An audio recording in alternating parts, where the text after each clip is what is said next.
পুঁই শাকের চচ্চড়ি। বাঙালির শাকসবজির তালিকায় পুঁই শাক যেমন সবুজের রানী, তা দিয়েই হবে আজকের নতুন পদ।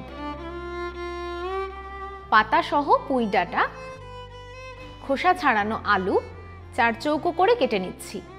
বাকি সবজি যেমন বেগুন ডাইস করে আর কুমড়ো কিউব করে কেটে নিচ্ছি। ছোট ছোট করে কেটে নিচ্ছি থোড়ও। এবার সর্ষে, আদা, হলুদ, শুকনো লঙ্কা, কুচনো পেঁয়াজ দিয়ে একটা পেস্ট তৈরি করে নিচ্ছি। কড়াইতে সারফা কাচ্চিঘানি মাস্টার্ড অয়েল দিয়ে একটু গরম করে নেব। এই তেলে শুধু রান্নাই হবে না, তৈরি হবে স্বাদের ম্যাজিক।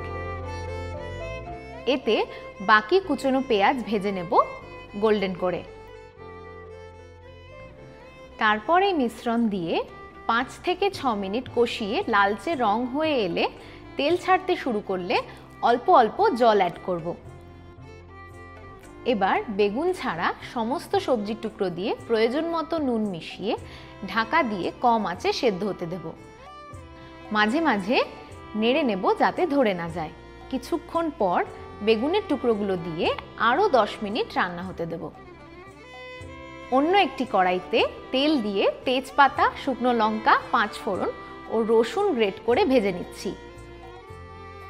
এর মধ্যে সমস্ত সবজি ঢেলে আরও 2-3 মিনিট রান্না করলেই সুন্দর গন্ধে ভরে উঠবে মন। ওভেন থেকে নামান আর গরম ভাতে মেখে নিন পুঁই শাকের চচ্চড়ি।